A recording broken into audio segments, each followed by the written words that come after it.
వాగ్దానం నెరవేరకపోవడానికి రెండవ కారణం ఏంటంటే, చేసిన వాగ్దానాన్ని దేవుడు నెరవేర్చినట్లు దేవునికి ప్రార్థన చేయకపోవటం, దేవునికి గుర్తు చేయకపోవటం. వాగ్దానాలు బోల్డన్ని పొందుకొని ఉన్నాం మనం, కానీ ఆ వాగ్దానాలు నెరవేర్చబడినట్లు మనం దేవుని యొద్దకు ప్రార్థనలో వెళ్ళాల్సి ఉంది. ఇది కీలకమైన విషయమే. వాగ్దానాలు ఉండగానే సరికాదు, వాటిని పొందటానికి ప్రార్థన కూడా అవసరం. ఇస్సాకుకి దేవుడు వాగ్దానం చేశాడు. ఇస్సాకు చేశాడా, వాళ్ళ డాడీకి చేశాడా వాగ్దానం? వాళ్ళ డాడీ ఎవరు? అబ్రహాం. ఆయనకి ఏమని ప్రామిస్ చేశాడు? నీ సంతానాన్ని ఆకాశ నక్షత్రముల వలె, సముద్ర తీరమందుండి ఇసుక రేణువుల వలె విస్తరింపజేస్తాను అనే ప్రామిస్ వాళ్ళ నాన్నకు ఉందా లేదా? ఉందా లేదా? రైట్. కానీ వాక్యం ఏం చెబుతుందో తెలుసా? తండ్రికి ఇచ్చిన వాగ్దానం కొడుకు జీవితంలో నెరవేరలా. మరి ఇసుక రేణువులు అంత సంతానం ఎప్పుడైద్ది? ఆయనకు పుట్టిన పిల్లలకి పిల్లలై, వాళ్ళకి పిల్లల పిల్లల పిల్లల పిల్లల పిల్లల పిల్లల పిల్లలై అంత డెవలప్ కావాలి. కానీ విచిత్రం చెప్పన, అబ్రహాము కొడుకైన ఇస్సాకే సంతానం లేదని బైబిల్లో రాస్తుంది ఆదికాండంలో. ఏ కారణాన్ని బట్టి పొందలేకపోయాడు? దేవుడు ఈ సంగతి ఎందుకు మాట్లాడుతున్నాడో దయచేసి మనస్కరించండి. ఆదికాండం 25వ అధ్యాయము 20వ వచనం నుంచి చదువు. ఇస్సాకు పద్దనరాములో నివసించు సిరియావాడైన బేతుయేలు కుమార్తెను, సిరియావాడైన లాబాను సహోదరునైన రెబ్కాను పెళ్లి చేసుకున్నప్పుడు 40 సంవత్సరముల వాడు. 40 ఏళ్ల వయసులో పెళ్లి చేసుకున్నాడండి. ఇస్సాకు భార్య గొడ్రాలు. అది చూడండి, అదేంది? తండ్రికి వాగ్దానం చేశాడు ఇంత సంతానాన్ని ఇస్తానని, కానీ కొడుక్కే పిల్లలు లేరు, గొడ్రాలు అని రాశాడు అక్కడ. ఏమండి, మా డాడీకి వాగ్దానం చేశాడు దేవుడు, వాగ్దానం చేశాడని తెగ చెప్పావు కదా, ఏది మనకు సంతానం? ఏది? మన పెళ్ళయి 20 ఏళ్ళు, మన పెళ్ళయి 15 ఏళ్ళు, మన పెళ్ళయి 10 ఏళ్ళు, ఏది సంతానం? ఏది? కాదమ్మా, దేవుడు వాగ్దానం చేశాడు మా నాన్నకి, చాలాసార్లు వాగ్దానం చేశాడు. నన్ను బలిపీఠం మీద నుంచి దించమని ఆయనే చెప్పాడు. నాకు ప్రతిగా గొర్రె పొట్టేలను వధింపజేసింది ఆయనే. అప్పుడు మా తండ్రికి వాగ్దానం చేశాడు, నీ సంతానాన్ని ఆకాశ నక్షత్రములలో విస్తరింపజేస్తానని వాగ్దానం చేశాడు. మరి ఎందుకో మనకు పిల్లలు ఇవ్వట్లేదు ఏంటో? తర్వాత ఇస్సాకు అర్థమైంది, మా డాడీకి ప్రామిస్ చేశాడు, దాన్ని స్వతంత్రించుకున్నట్లు నేను దేవునికి ప్రార్థన చేయాలి కదా అని బలు వెలిగింది. ఎన్నేళ్ళకి వెలిగింది? కనీసం 18 ఏళ్ళు దాటిన తర్వాత, కనీసం 19-20 సంవత్సరాలు అయినప్పుడు వెలిగింది బలుపు. ఆ బల్బు వెలిగి అప్పుడు ప్రార్థన చేశాడట. ఇస్సాకు ఆమె విషయమై ప్రభువుని వేడుకున్నాడు. చదువు ఆ వచనం కిందికి ఉంటుంది. గనుక అతడు ఆమె విషయమై యెహోవాను వేడుకొనెను. అద్దుగో అంటే అప్పుడు వేడుకున్నాడని రాస్తుందంటే అంతకుముందు గనుక అతడు ఆమె విషయం, ఆమె గొడ్రాలు గనుక అతడు ఆమె విషయమై యెహోవాను వేడుకొనెను. వేడుకొనుట అంటే ప్రార్థించుట. ప్రార్థన చేశాడు. ఆ తర్వాత ఒకేసారి ఇద్దరు పుట్టారు. దేవునికి స్తోత్రం కలుగును గాక. హల్లెలూయా. ఆ పుట్టినోళ్ళలో ఒకడు ఏశావు, ఒకడు యాకోబు. ఎప్పుడు ఇచ్చాడు? ప్రార్థన చేసిన తర్వాతన, ప్రార్థన చేయక మునుప. సో దేవుడు మనకిచ్చినటువంటి ప్రామిసులు నెరవేర్చకపోవడానికి కారణం మన నిర్లక్ష్యం, మనం దేవునికి ప్రార్థన చేయకపోవటం. ఏమండి, వచ్చే సంవత్సరం నువ్వు పెట్టుబడి పెట్టుకొని వ్యాపారం చేయడానికి ఈ సంవత్సరం నన్ను డబ్బులు అడిగావు, ఏదో కొంత అమౌంట్ అడిగావు. నేనేమన్నానంటే, తప్పకుండా ఆ సమయం వచ్చినప్పుడు నన్ను అడుగు, నీకు ఇస్తానని నేను వాగ్దానం చేశా, ఇస్తానని. ఇక నువ్వు పెట్టుబడి పెట్టాల్సిన సమయం రాగానే నేను డింగ్మన్ని ఫోన్ తీసుకొని నీకు ఫోన్ చేసి, నా ఫోన్ నుంచి, బ్రదర్ నువ్వు అడిగావే అప్పుడు పెట్టుబడికి డబ్బులు ఇస్తాదా అని నేను పిలుస్తానా? మైండ్ ఉన్నవాడు ఎవడన్నా పిలుస్తాడా? చెప్పండి కొద్దిగా. ఏం చేస్తాడు? ఇస్తాను అన్నాను, నేనేం ఈయనలేదే, ఇస్తాను అన్నాను, నన్ను అడగట్లేదుగా. అంటే బహుశా వేరే ఆప్షన్ ఉందేమో, వేరే వైపు నుంచి అతనికి ఏదన్నా వచ్చిందేమో, లేకపోతే ఎవరైనా ఇంకా ఇస్తామన్నారేమో, ఎవరి దగ్గర తెచ్చుకున్నాడేమో. ఎక్కడ అందకపోతే నా దగ్గరికి వచ్చేవాడు, నన్ను అడిగేవాడు కదా. అడగలేదు అంటే అతనికి అంత తీవ్రమైన విషయం కాకపోయి ఉండొచ్చు అది అని సైలెంట్ అవుతాడు. నాకే గొడవ లేదు, నా సొమ్ము నా దగ్గరే ఉంటుంది అనుకుంటాం. దేవుడు కూడా ఎన్ని చోట్ల రాయించాడో తెలుసా? అడక్కండి మీకు ఇయ్యబడును అన్నాడు. ఎక్కడన్నా రాసి ఉంటే చెప్పండి, నేను కూడా చూసుకొని నేర్చుకుంటా. అడక్కండి మీకు ఇయ్యబడును అని రాశాడు. ఎక్కడన్నా ఏం రాశాడు? పెద్దగా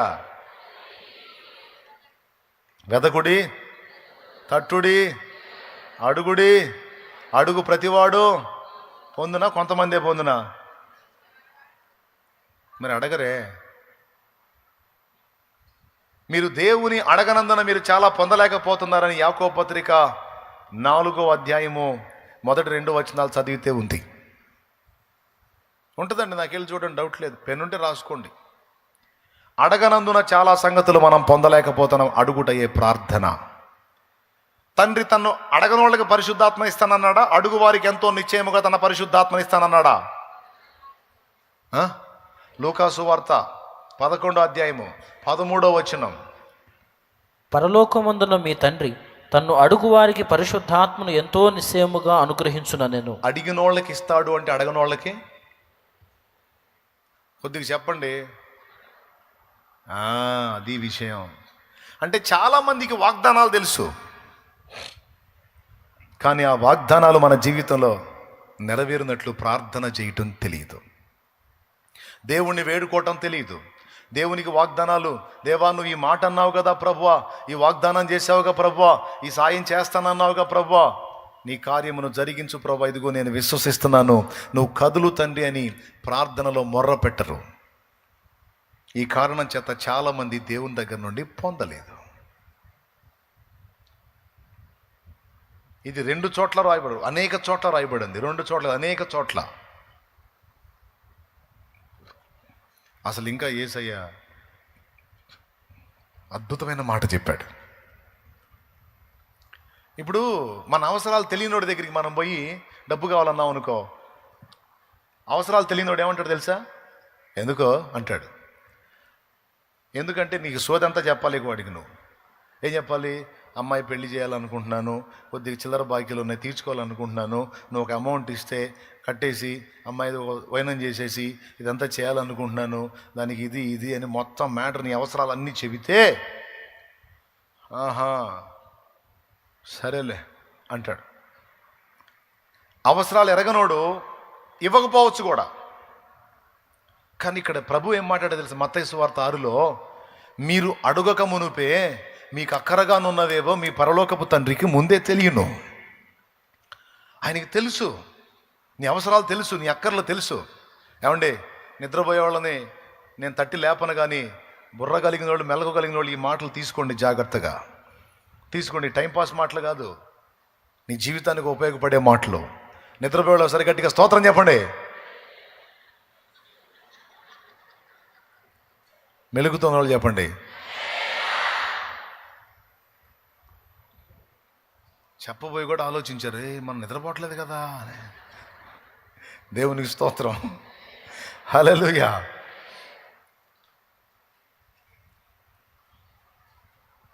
మీకు అక్కరగానున్నవేమో మీ పరలోకపు తండ్రికి ముందే తెలియను గనుక మీరు నిరభ్యంతరంగా ఆయన అడగొచ్చు. నీ అవసరత యొక్క న్యాయాన్ని తెలుసుకున్నవాడు గనుక లేదు కాదు అనడు, తప్పకుండా సహాయం చేస్తాడు, తప్పకుండా సహాయం చేస్తాడు, తప్పకుండా సహాయం చేస్తాడు. నేను దేవుని ముందు పోయి కూర్చొని అదే అడుగుతా. నువ్వు అడగమన్నావుగా తండ్రి, నువ్వు అడగమన్నావుగా, ఫలానా కార్యం నాకు చేసినందుకు నీకు స్తోత్రం స్తోత్రం అని స్తోత్రాలు చెప్తా. చెయ్యి ప్రభువా, ధర్మం చేయి ప్రభువా, సాయం చేయి ప్రభువా, కృపచూ ప్రభువా అని అడిగి ఊరుకోను. డైరెక్ట్గా పోయి కూర్చొని ఫలానా విషయంలో నువ్వు కార్యం చేసినందుకు నీకు స్తోత్రం స్తోత్రం స్తోత్రం స్తోత్రం స్తోత్రం. నీకు ఇదే. మీరు కూడా నేర్చుకోండి. ఇయ్యయ్యా, సాయం చెయ్యయ్యా, అయ్యా కృప చూపయ్యా అని అడుక్కోవటమే కాదు, ఇచ్చినందుకు ముందుగానే విశ్వాసంతో స్తోత్రాలు చెప్పటం కూడా నేర్చుకోండి. అంతే. నా కుటుంబంలో ఫలానా వ్యక్తి ఇంకా మారలేదు ప్రభువా, అతన్ని మార్చు తండ్రి అంటాం కాదు. అతన్ని నువ్వు దర్శించినందుకు నీకు స్తోత్రం, స్తోత్రం, స్తోత్రం. అతనితో నువ్వు మాట్లాడుతున్నందుకు నీకు స్తోత్రం, స్తోత్రం, స్తోత్రం. అతనిలో ఉన్నటువంటి ఆ పాపపు ఆ బీజాన్ని తొలగించి ఆ పాప సంబంధమైన జీవితం నుంచి అతన్ని విడిపించినందుకు నీకు స్తోత్రం, స్తోత్రం, స్తోత్రం రోజు చెప్పు నువ్వు. తర్వాత ఏం జరిగిద్దో చూడు. చెయ్యి తండ్రి, కృప చూపు తండ్రి, ఆ దుర్మార్గుడిని మార్చు తండ్రి, ఆ సైతానుడిని మార్చు తండ్రి. పెద్ద సైకోలాగా తయారై నన్ను పీడిస్తున్నాడు తండ్రి. సచ్చినోడు కాదు, బతికినోడు కాదు తండ్రి, వాడిని మార్చండి తండ్రి, అయ్యా దయ చూపండి తండ్రి అంటే సగమే. ఏ లేదు, మోకాళ్ళుని అతన్ని నేను దర్శించి అతనికి పట్టిన దయ్యాన్ని వెళ్ళగొట్టినందుకు నీకు స్తోత్రం, స్తోత్రం, స్తోత్రం, స్తోత్రం, స్తోత్రం చూతూనే ఉండు నువ్వు. మోకాళ్ళు వేసిన ప్రతిసారికి అంతే. మా డాడీతో నువ్వు మాట్లాడినందుకు స్తోత్రం, మా మమ్మీతో మాట్లాడినందుకు స్తోత్రం, మా అమ్మాయితో మాట్లాడినందుకు స్తోత్రం, అమ్మాయికి పట్టిన దెయ్యాన్ని వదిలించినందుకు స్తోత్రం, స్తోత్రం, స్తోత్రం, స్తోత్రం చెప్పు.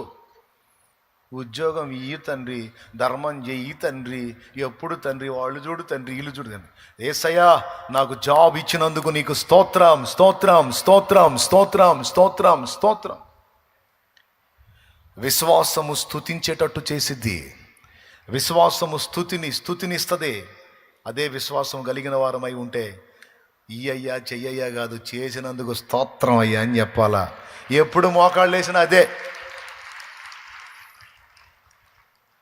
ప్రభువా తలా ఒక మాట అంటున్నారు ప్రభువా, ఈ అప్పుల దెబ్బకు సావాలనిపిస్తుంది తండ్రి, తట్టుకోలేకపోతుంది. అప్పుల చేతులు ఎత్తండి, అప్పులు ఉన్న వాళ్ళందరూ చేతులు ఎత్తండి. నాకు అప్పులు ఉన్నాయి అన్నోళ్ళు చేతులు ఎత్తండి. సిగ్గుపడతారు ఏందండి? అట్ట కదిలించండి. మన సరికంతా అప్పులు సరికే. ఏం చేద్దాం, దేవునికి స్తోత్రం, హల్లెలూయా. నాకు అప్పులు తలా ఒక మాట అంటున్నారు ప్రభా, టెన్షన్ అవుతుంది ప్రభా, బీపీ పెరుగుతుంది ప్రభా, షుగర్ వచ్చింది ప్రభా, అప్పులు తీర్చు ప్రభా, దారి చూపించు ప్రభా, బయటపడేయి ప్రభా, సాయం చేయి ప్రభా. కాదు, పొద్దునే లేవాలి, తెల్లవారుజామున 3 లేవాలి, భార్య లేవాలి, భర్త లేవాలి, కూర్చోవాలి. అప్పుల బంధకాలలో నుంచి మమ్మల్ని విడిపించినందుకు నీకు స్తోత్రం, స్తోత్రం, స్తోత్రం, స్తోత్రం, స్తోత్రం. అవి తీర్చబడినట్లు మా ఎడల అద్భుతాలు చేసినందుకు నీకు స్తోత్రం, స్తోత్రం, స్తోత్రం. రుణాలన్నీ కొట్టివేసినందుకు స్తోత్రం, స్తోత్రం, స్తోత్రం. నువ్వు చెయ్యి, నేను చెప్పినట్టు చెయ్యి. నువ్వు గుర్తుపెట్టుకుంటావా? తెల్లారేటప్పటికి నిద్రపోయి మర్చిపోతావా? మర్చిపోతే నీ కర్మ నేను చేయగలిగింది ఏం లేదు. ఎందుకైనా మంచి అంటే రాసి పెట్టుకో. చదువు వస్తే రాసి పెట్టుకో. చదువు రాకపోతే విన్న మాటల హృదయంలో దాచిపెట్టుకో. దేవునికి స్తోత్రం. అంతే, నేను చెప్పినట్టు నువ్వు చెయ్యి అంతే. రోజు స్తోత్రాలు చెబుతానే ఉండి నువ్వు అంతే. మార్చయ్యా కాదు, మార్చినందుకు స్తోత్రం, స్తోత్రం, స్తోత్రం. ఇవ్వయ్యా కాదు, ఇచ్చినందుకు స్తోత్రం, స్తోత్రం, స్తోత్రం. స్తుతించు ప్రతి దాన్ని అంతే చేయను. నీ కార్యాలు జరగకపోతే అప్పుడు అడుగు, ఖచ్చితంగా చేస్తాడు ఆయన. ఇంకా ఆయనకి మళ్ళీ 2 ఆప్షన్ లేదు. ఒరే పాప, వాడికి నేను ఇంకా చేయకముందే చేసిందని విశ్వసించాడు. స్తుతి కూడా చెప్తున్నాడు రా, స్తుతి కూడా చెప్తుందిరా రోజు. ఇంకా చేయకపోతే మర్యాద కాదు, నాకు మర్యాద కాదు. మళ్ళీ పాయింట్అవుట్ చేసిద్ది. నువ్వు చేసావని విశ్వసించి రోజు స్తుతిస్తూ ఉంటే ఎందుకు చేయలేదని అడిగిద్ది. మళ్ళీ నా పరువు పోదు. నా బిడ్డ విశ్వాసం ఉంచి స్తుతిస్తుందిరా, పొండి కార్యం చేయపోండి అంటాడు. దూతలారా పొండి అంటాడు. నేను చెబుతుంది కహాని కాదు, జరిగిద్దంతే. దేవుడు చేస్తాడు. అందుకే విశ్వాసంతో స్తుతించు. ఇప్పుడు చెప్పు, ఒట్టిగా అడిగి వదిలేస్తావా? చేసినందుకు స్తోత్రాలు చెప్తావా? ఇందాక ప్రార్థన చేశాం, నీ వాక్యాన్ని పంపు ప్రభువా, మాతో మాట్లాడు ప్రభువా. మాట్లాడినందుకు యేసు నామంలో పొంది ఉన్నాము తండ్రి, ఆమేన్. అసలు రోజు నేనేం చెప్పిస్తాను తెలుసా? మనతో నిజంగా దేవుడు మాట్లాడినందుకు ముందే స్తోత్రాలు చెప్పండి అంటాను. అప్పుడు బిడ్డలందరూ కలిసి స్తోత్రం, స్తోత్రం, స్తోత్రం, స్తోత్రం అంటారు. ఖచ్చితంగా దేవుడు మాట్లాడతాడు. ఎందుకు? నా బిడ్డలు నన్ను నమ్ముతున్నారు, నేను ఇవ్వక మునిపే పొందినట్టు విశ్వసించి స్తుతిస్తున్నారు. రోగంలో వచ్చినా సరే, స్వస్థపరిచినందుకు స్తోత్రం, స్తోత్రం, స్తోత్రం, స్తోత్రం. ఇక అదే స్వస్థపరచు ప్రభువా, బలహీనత తీసివేయి ప్రభువా, తట్టుకోలేకపోతాం కాదు, నన్ను విడిపించినందుకు, స్వస్థపరిచినందుకు, నీ గాయములలో స్వస్థత నాకు ఇచ్చినందుకు నీకు స్తోత్రం, స్తోత్రం, స్తోత్రం, స్తోత్రం, స్తోత్రం, స్తోత్రం, స్తోత్రం. నా ఆత్మీయ జీవితాన్ని బలపరిచినందుకు నీకు స్తోత్రం, స్తోత్రం, స్తోత్రం. స్పిరిచువల్ లైఫ్లో నన్ను ఎదుగుదలలోకి నడిపించి నన్ను ఆత్మీయ స్థిరత్వంలో నిలబెట్టినందుకు నీకు స్తోత్రం, స్తోత్రం, స్తోత్రం, స్తోత్రం. స్తుతించు. నువ్వు దేన్ని బట్టి స్తుతించావు ఆ కార్యాన్ని నా తండ్రి చేస్తాడు. ఆమేన్. నేను చెప్పినట్టు చెయ్యి నువ్వు, అంతే. వాగ్దానం స్వతంత్రించుకోకపోవడానికి కారణం మొదటిది అవిశ్వాసం అయితే రెండవది ప్రార్థన లేమి, బలిపీఠపు దారిద్ర్యం. ప్రార్థన బలిపీఠపు దరిద్రం అంటే దాని మీద ప్రార్థనలు లేవు, విజ్ఞాపనలు లేవు, స్తోత్రాలు లేవు, విశ్వాసంతో స్తుతి లేదో, రోజు దేవుని ముందు కూర్చొని గోజాడింది లేదో. ప్రార్థన విన్నపాలు ఆయనకి సమర్పించినప్పుడు తప్పకుండా ఆయన తన కార్యాన్ని మొదలు పెడతాడు, జరిగిస్తాడు, నెరవేరుస్తాడు. మూడవది, దేవుడు తన వాగ్దానాన్ని నెరవేర్చకపోవడానికి మూడవ కారణం పాపం.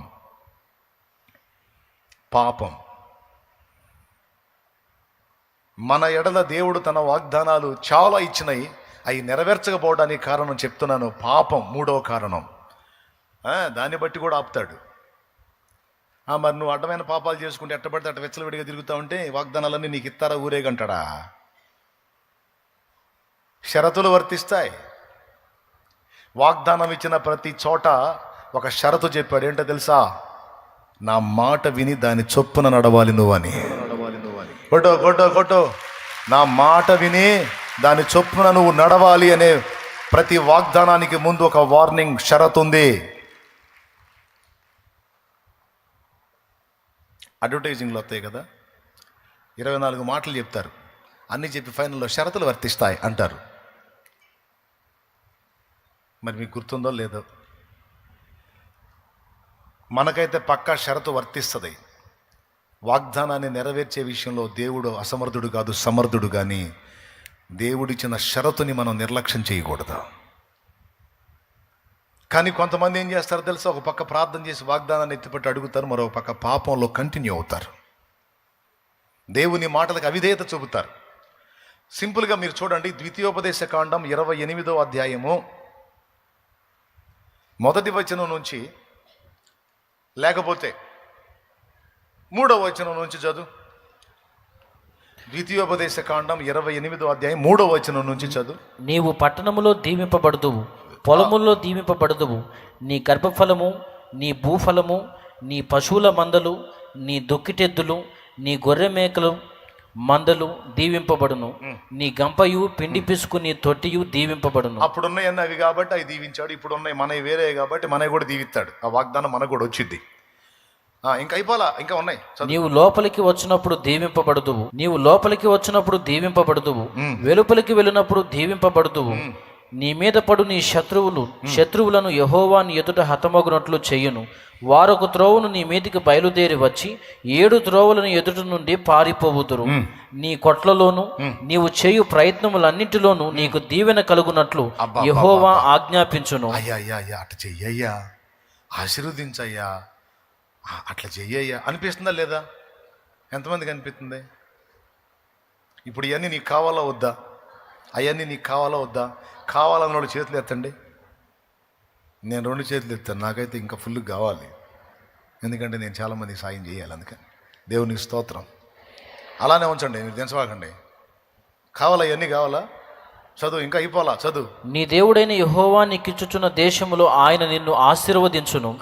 నీవు నీ దేవుడైన యెహోవా ఆజ్ఞలను అనుసరించి ఆయన మార్గములలో నడుచుకుని ఎడల యెహోవా నీకు ప్రమాణము చేసి ఉన్నట్లు ఆయన తనకు ప్రతిష్ఠిత జనముగా నిన్ను స్థాపించును. దేవునికి మహిమ. అసలు ఇది ఇంకా గొప్ప విషయం. ఇప్పటిదాకా భౌతికమైనే, అసలు ఆయన నిన్ను తనకు ప్రతిష్ఠిత జనముగా చేస్తాడంటే నువ్వు దేవుని జనాంగం అయిపోతావు. ఇది ఇంకా తీవ్రమైన వాగ్దానం. ఇన్ని వాగ్దానాలు ఉన్నాయా? షరతు స్టార్టింగ్లో పెట్టాడు. ఇవన్నీ నీకు కావాలి అన్నోళ్ళు చేతులు ఎత్తండి అంటే మొత్తం ఎత్తారు, ఇప్పుడు కూడా ఎత్తారు. మొత్తం నాకు కావాలన్నోళ్ళు చేతులు ఎత్తండి, మళ్ళీ ఏం పర్లేదు, ఎక్సర్సైజ్ లాగా ఉంటుంది మనకి కదా. రైట్, అందరికి కావాలి. స్టార్టింగ్ చదువునానా, నీవు నీ దేవుడైన యెహోవా మాట శ్రద్ధగా విని నేడు నేను నీకు ఆజ్ఞాపించుచున్న ఆయన ఆజ్ఞలన్నిటినీ అనుసరించి నడుచుకొనిన ఎడల నేను నీకు చెప్పిన విషయాలు గౌరవించి వాటి చొప్పున నీవు నడుచుకొనిన ఎడలా మొత్తం నీకే. నిన్నుగాక ఎవరిని దీవిస్తా బిడ్డ, నిన్నుగాక ఎవరిని హెచ్చిస్తా. కాకపోతే షరత్ ఏంటంటే నేను చెప్పిన మాట నువ్వు వినాలి. నువ్వు నకరాలు చేస్తే కాదు, నువ్వు పిచ్చి వేషాలు వేస్తే కాదు. నేను చెప్పినట్టు వింటావా, తప్పకుండా నీ కృపరిస్తా. అయినా అసలు మనకి అన్ని పాత నిబంధన కాదన్నా, మన కొత్త నిబంధన అన్నా. ఓకే, కొత్త నిబంధనకి వద్దాం. యోహాను సువార్త 15వ అధ్యాయం 7వ వచనం సగం నుంచి చదువు. మీకేది ఇష్టమో అడుగుడి. అది చదువు నాన్న. యోహాను సువార్త 15వ అధ్యాయము 7వ వచనం సగం నుంచి.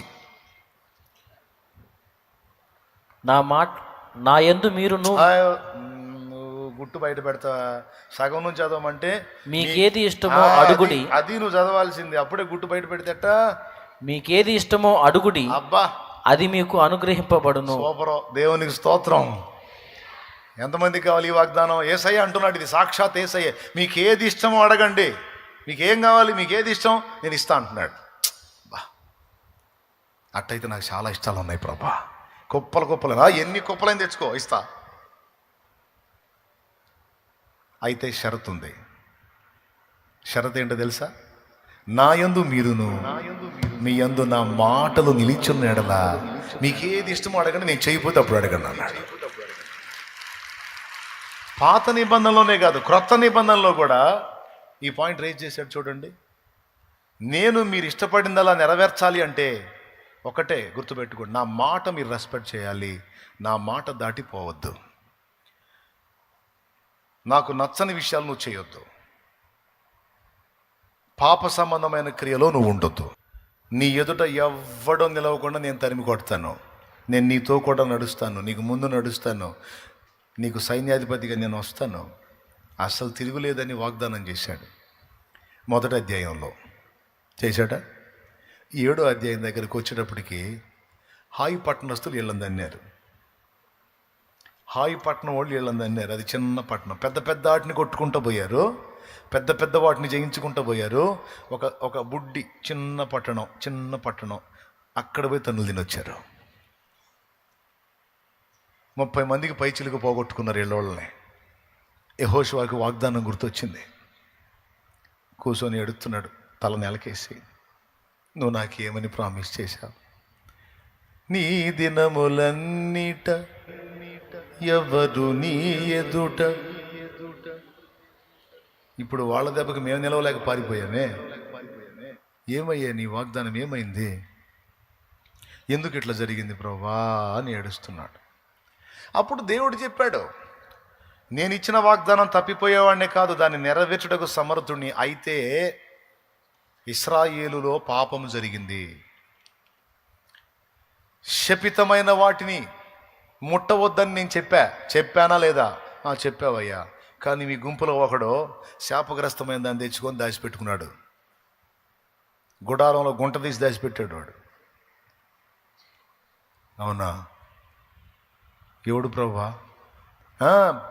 జనాన్ని పిలువు, ఫలానా గోత్రాన్ని పిలువు, ఫలానా గోత్రం నుంచి ఫలానా వంశం మొత్తం ఫిల్టర్ చేస్తే మనోడు దిగాడు. ఆకాను. ఎవరు దిగారు? ఆకాను. చెప్పాడు యెహోషువ, కుమారుడా, దేవుని గౌరవించి సన్మానించి అసలు ఏం జరిగిందో చెప్పు. దేవుడు నిన్ను పట్టించాడు, ఏం చేశావు? ఎరుకో ప్రాంతాన్ని మనం ముట్టడేసినప్పుడు, దాన్ని మనం స్వాధీనం చేసుకున్నప్పుడు అక్కడున్నవన్నీ శపితమైన వస్తువులు ముట్టొద్దని ఫస్ట్ నుంచి మీరు చెప్తా వచ్చారు, దేవుడు చెప్తా వచ్చాడు. కానీ నేను వినలా, దురాశకు లోనయ్యాను. ఆ శపితమైన వస్తువుల్లో కొన్నిటిని తీసుకొచ్చి అదిగో ఆ గుడారం మధ్యన నేను వాటిని దాచాను అన్నాడు. అంటే దేవుని ఆజ్ఞలు మీరారు, దేవుడు చెప్పిన హద్దులు దాటారు. వాగ్దానాలు దేవుని వాగ్దానాలు చదువుకోవటం, వాగ్దానాలు చూసుకోవటం, మురిసిపోవటం కాదు, అసలు నెరవేరుస్తాడు వాటిని. నెరవేరట్లేదు అంటే ఎక్కడో తేడా జరుగుతుంది. ఎక్కడ తేడా జరుగుతుంది? ఒకటి, మన అవిశ్వాసం అన్నా అయి ఉండాలి. 2, ప్రార్థనలు ఏమైనా అయి ఉండాలి.